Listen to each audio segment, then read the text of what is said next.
Well, hello there, my friends. Welcome back to the podcast. I'm so excited to have you.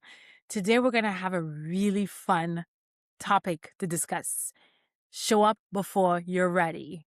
This is the kind of conversation you've never had because you've never understood fear to be what I'm about to teach you today. This is based on my personal experience. This is based on the experience of the people that I admire, people that I look up to. This is what I teach my clients because I find that we have a complete misunderstanding when it comes to fear. And I'm going to break it down for you. I want to walk you into a scene in your life that will sound very familiar. So imagine that you're sitting at a kitchen table on a Tuesday afternoon. You're thinking about something that has been on your mind for weeks, probably months. Maybe you wanted to sign up for a program. Maybe you wanted to start a business. Maybe you wanted to finally have that conversation. Maybe you wanted to invest in yourself or make a specific investment. But every time you think about it, you can almost see the version of yourself that you will become once you cross over the threshold on the other side of this decision. But somehow you still haven't moved. You haven't done anything. Not because you don't want to, or not necessarily because you don't have the desire, but because every time you think about it, your stomach tightens, your saliva gets cold, your palms get sweaty, your heart clenches itself. And then all of a sudden that discomfort feels like, "Ugh, maybe I should pause on this." You feel like something has gone wrong. So you wait. And you're really waiting because your brain asks you questions like, what if this doesn't work? What if I waste my time? What if I lose money? What if this is a mistake? So this moment is what I want to talk about today, because this moment is where everything changes for you as of today. Now, a few years ago, I was in Hawaii with my friend and we're both very adventurous. So she wanted to do something fancy. I wanted to do something fancy. I wanted to go horseback riding in the mountains. She wanted to go swim with manta rays in the middle of the ocean in the middle of the night. Okay. So we went. We got on this boat to take us in the middle of the ocean. And in that boat, there's about 30 some people that are going to go on this adventure. I'm the only one who doesn't know how to swim. I'm the only one wearing a life vest. I remember sitting on that boat thinking to myself, what in the world is happening right now? I remember when I described like your stomach clenching, my palms getting cold, my saliva, no, my palms were getting sweaty. I'm mixing it up. And my saliva getting cold because my saliva always gets cold when I have that sensation in my body. Like, what in the world am I doing? Right? My brain was questioning every moment of that ride on the boat. What in the world am I doing? This is insane. Why in the world did I agree to this?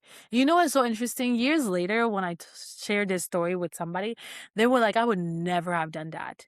And you know what? I completely understand. I could totally see why that would be far-fetched for anyone else to do this. Because from the outside, it sounds terrifying to do something like that. But looking back at that moment in my life, I realized something really important.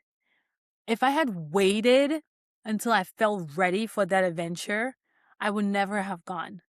If I had waited until I felt confident about my swimming, I would never have gone. If I had waited until I knew how to actually swim, I most definitely would have missed out on that beautiful adventure. I would have missed out on one of the most incredible experiences of my life. Because as we were swimming, the manta rays would graze past us. It was really fun. I still remember the sensation. And it's one of my core memories that I cherish dearly. That experience taught me something that I still use till today. Most of us have been taught to think about fear in the most absolutely destructive way. We've been taught that fear is a warning sign. We sense that sensation in our body. We've been taught that we have to be worried about it. It's a warning sign about something. It could be, but hear me out. When we think of it as a warning sign, we think of it as a signal to stop, a signal to wait, to think some more about it, that a signal that something isn't right. But I don't think that's always true. Not at all. I think that what we generally traditionally call fear is completely something else. And I think that because of this misunderstanding, we have a very toxic relationship with this word fear. I define this word fear as the intersection of expansion and unfamiliarity. Fear is that moment where you're ready to expand, and because the expansion is unfamiliar, there's a reaction in your body. Expansion is pulling you forward. Unfamiliarity is creating discomfort. And so our brain labels this experience as fear. Think about it. When was the last time you had that feeling of fear when you were trying to do something that you've been doing for 1,000 times? You don't feel fear while driving to the grocery store.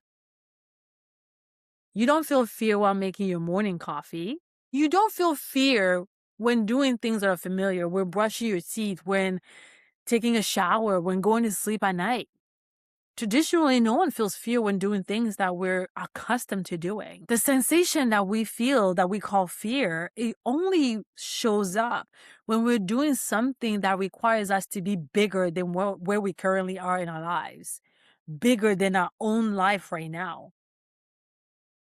When life is asking us to expand, sometimes that expansion is about life itself. Just like the mentoring experience that I've had, right? In that moment, I expanded my experience of life. It gave me amazing memories that I cherish till today. Experiences, stories, a completely different relationship with myself. Eventually, it contributed to me becoming someone who can swim. Because later, years later, I ended up taking some classes because I was like, I never want that to happen to me again. I want to be able to go confidently and show up and have the most fun, which I actually completely had the most fun. But it just created this level of curiosity inside of me that made me decide, you know what? I want to go next time and not have to wear a life vest. Not that I've ruined the experience, but that's a different level of who I am. And I did. I went and took the lessons, and now I know how to swim because I was brave enough to move forward, to do the things that felt super scary. All the times, the expansion is about skill expansion. So, for instance, I remember when I first started presenting webinars, I was terrified. Every time I was about to teach, I felt the same sensations: cold saliva, racing heart, tightening stomach, couldn't even drink a sip of water. That nervous energy, that uncertainty, that discomfort, it was present. And what's so interesting is that these were not different than what I was feeling when I was in Hawaii. But this time, it wasn't about my life expanding. It was about my skills expanding. The webinar that I taught expanded my ability to communicate, to teach, to lead, to share my ideas. Today, I can teach a webinar on demand, not because I conquered fear, and that's never the goal, but because I became familiar with fear. And I think this is where many women get stuck. They think that they need to eliminate fear. And so you try to get ready. You try to feel confident before you take action. But readiness is a moving target. There will always be another reason to wait, to want to be ready, to wait to be confident. Another thing to learn. Another reason to delay. So what makes this conversation super important is not that I want you to understand fear. That's not it.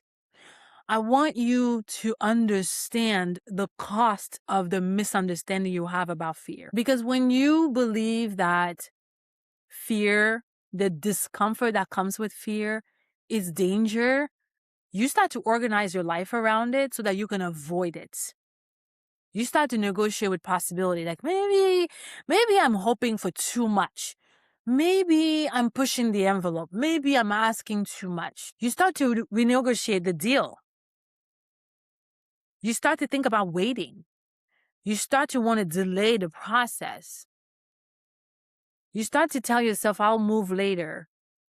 I'll do more research. I mean, all of the cousins of I'll wait a little longer until everything settles down, until I feel ready. And I think a lot of women are standing right on the edge of possibility by doing just that. They're negotiating. They're waiting. They're trying to feel ready, trying to remove that discomfort before they move. It's like Let me process this emotion so I can be ready to take action. Like, taking action is going to come, or you're going to go ahead and take action once you feel comfortable and ready and feel like your heart is calmed down. Where all of this time, the discomfort was part of the process, it's part of the expansion. Remember, fear is the intersection of expansion and unfamiliarity. So you will have the growth with the discomfort.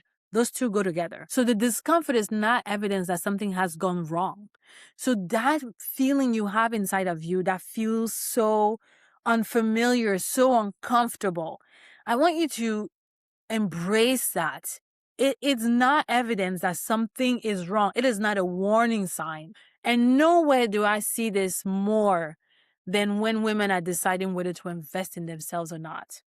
Whether it's hiring a coach, joining a program, taking a class, learning a new skill, starting a business, making a financial investment, changing careers, putting themselves in rooms that they've never been before. What often stops them is not the investment itself. It's the discomfort of the unfamiliarity. It's the expansion. It's the bigger than their current life they need to become. And because that expansion is translated as fear by the brain, you believe your brain. I teach my clients never to believe their brain. Their brain is not a source of accurate information. It's a broadcaster of fake news. And so when we believe our brain, when it tells us that fear is a sign to stop and wait and think some more, we're not quite ready, we're believing fake news. Because readiness never comes, my friend. Readiness never, ever comes, especially if we're waiting for it. Readiness isn't something that creates expansion. So if the thing you're interested in doing will create your expansion, welcome the discomfort. It's actually, I want to warn you that if you're doing something that will grow you and you don't feel discomfort, I want to question that. I really want you to question that. Like, is this really growing me? Is this really the next level of me? Or is this just a different version of myself? Is this just a different version of the same me? I want you to question that. If you don't feel the discomfort, are you really growing? Are you really expanding? Because the woman who starts the business, she's not ready to start the business. She is starting the business way before she's ready. The woman who hires the coach it's that relationship that's going to help her be ready. So no, she's not going to hire the coach when she's ready. She is actually going to hire the coach before she's ready. Whether it's financially ready, whether it is emotionally ready, whether her life is at a really great place where she can fit in the hours required to dedicate to that relationship, she will not be ready. That's exactly why she hires the coach, because she wants to be a woman who's always ready. So waiting to be ready to take action to expand you is a myth. It's fake news concocted completely by your brain. And you believing that is a reason why women are stuck. And they keep waiting for the moment where they're unstuck is just going to happen to them. Do you know how you unstuck yourself? You move one foot in front of the other. That's it, my friend. That's the secret. Just move one foot. That's it. Move your body. Don't wait. That feeling will never come. You bring it to you. You go get it by doing the thing. You do the thing while tolerating uncertainty. Uncertainty, discomfort, these are things you need to become very familiar with. Welcome them in your life. Listen, you already practice these skills. I want you to just gain awareness of that and then now move them into the areas of your life where you're staying stuck. If you are a mother, you know exactly what uncertainty feels like. You definitely know what discomfort feels like. And it's the same level of discomfort because being a mom requires a bigger version of yourself than you were before you had kids. If you're in a relationship, it requires a bigger version of yourself. So you already know how to be uncomfortable. Now, the thing you want to do for yourself instead of the people in your life, this is where you allow yourself to be stuck. You give yourself an out. This is where you believe your brain. And this is where that needs to stop. That feeling of fear, we're not going to choose when we translate it as the excitement before the expansion versus the moment to wait. If we're going to call fear the assignment before the expansion. So if you had children, you know you were excited before they came around, but you were also nervous. Like, how am I going to do this? That's what I'm talking about. You were getting ready to expand into this bigger version of yourself to be able to raise another human being. And that's what you were feeling. So this feeling that I'm describing, when it comes next time, consider it that moment of excitement before you gave birth. And if you've never given birth, think of something that you did that were so outrageous, but you just kind of just did it because you found yourself in a situation where you didn't really think too much about it. But now looking back, there was that little bit of excitement and also that nervousness. All of that is what I'm talking about. So fear as adult, honestly, is not something to be so worried about that we stop our lives because we're so afraid. Whether it's investing money, starting a business, having the conversation, none of it is actual physical danger. And this is what I want you to leave you with. Fear that everyone preaches so much about is just something made up in our minds. It's not actual physical fear. Because here's what happens. When I have this conversation with some of my clients, I get a lot of pushback, right? When I have this conversation with my clients, I often get pushback. And I get clients telling me, but what about that? What if I'm actually really afraid, like I'm walking down the alley, or like if someone calls me on the phone and is asking for my private information? Here's what I want to tell you. If you're walking down in a dark alley, you will feel fear. That's from physical fear. That your life could be in danger. You could be unsafe. That's real.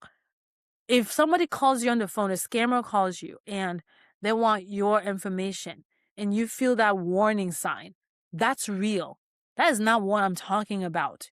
Completely different. Okay? So we have consciousness. We have our brain, our prefrontal cortex that warns us of these things happening. And physical fear is still real. Our lives could still be in danger today. But this emotional fear that I'm talking about is what we've used as a clutch to prevent ourselves from moving forward. And this is where this conversation is going. That thing you're thinking about when you're sitting in your kitchen on a Tuesday afternoon and you know you just got to hit submit, but your fingers are freezing because your brain is providing you all these questions. Answer the questions and click submit. That's the work. You're not in actual physical fear. I'm in danger. So to allow yourself to be stumbled and to be stopped from moving forward with your life dreams, with your goals, with your vision, because you're feeling this sensation, is a cop out. And only because you're believing your brain, not because you're actually not intelligent or you're not capable. It's only because you're believing your brain. And it can stop. You can just stop and decide, I'm not actually in danger. And if I make this decision and things don't turn out the way I wanted them to turn out, I'm going to evaluate and I'm going to decide what I'm going to make of that evaluation. That's all on me. I've got the choice. And that's what I want to bring to your attention. I'm not trying to reframe fear. I'm trying to show you that fear was just always misdiagnosed, misexplained. And it was never a warning sign to stop and think. It was always a bell ringing saying expansion is on the other side. Expansion comes with discomfort always, especially initially. Expansion could come with discomfort the whole time. All right. Yet it's no reason to prevent yourself from that expansion. Because if your heart desires that expansion, then it's yours to claim. And no, you're not going to just claim it nicely. You're going to go after it. And you're going to brave all of the discomfort because you can do hard things. My sister says this to my nephews all the time. They're 6 years old and sometimes they're doing something like, it's hard. And she's like, yeah, it is. It's hard at first and then it gets easier. Yet you can do hard things. And if a 6-year-old can do hard things, you, my friend, can definitely do the hard thing and allow yourself to expand into the next version of yourself. Because the real question that you want to ask yourself is not, how do I eliminate discomfort? The real question is, am I willing to move along with the discomfort? Because here is what I know to be true that you need the most It's not courage. No, you need willingness.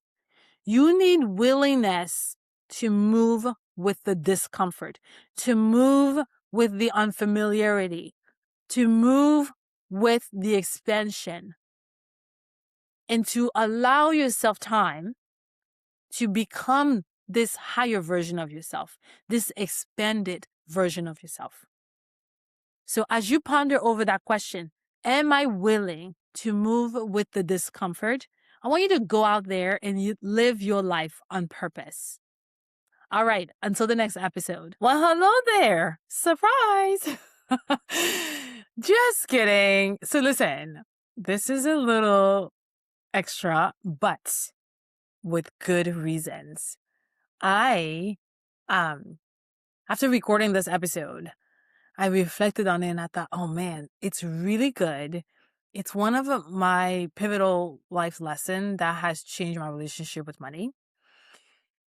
And I've been mulling on this for a very long time, for a couple of years now. So this episode was like coming from a very deep place.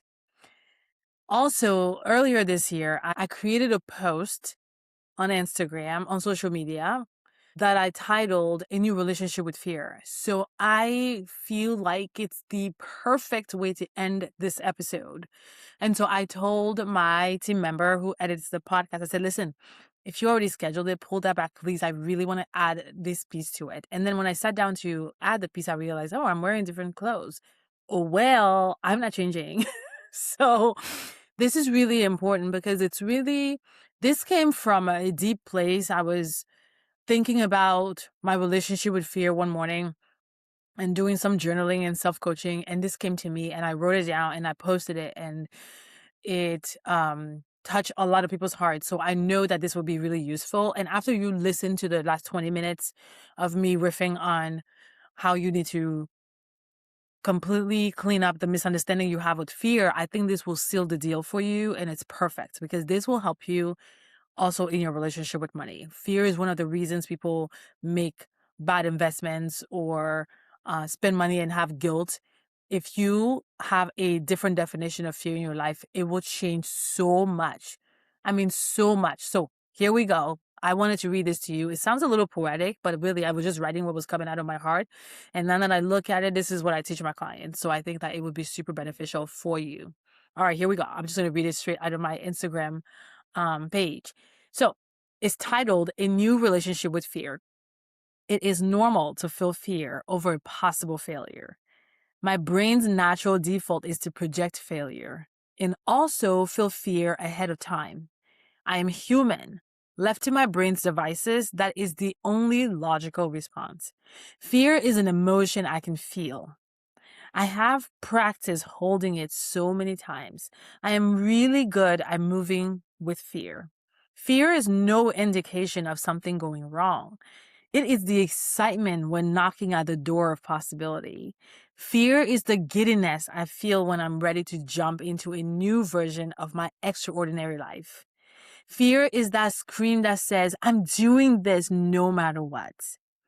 Fear is the exultation that explodes in my being right before I open the box of my dream, shaping into reality. Fear is the monster my clients dread and unfortunately remain the same. Fear is the villain in my clients' stories. I go first, showing them how to change the title of their story from villain to precursor of joy. Fear is a signal that the human brain is magnificently engineered for greatness. Fear is the preview to my exploded unfolding. Fear is the tingles I sense in my being as I enter the next chapter of my fulfillment. I welcome fear. I embrace it because this means that I'm here. I made it. I have arrived. I have served and I am still serving. I love this so much. Y'all, this came out of me. I'm so proud. Also so grateful. And I'm really honored to share this poem about fear with you because now you also get to have a new relationship with fear. Remember, we're not reframing it. We're defining it appropriately. And that's what changes your relationship with fear. And that's what changes your relationship with money. All right, my friend. I'm signing off.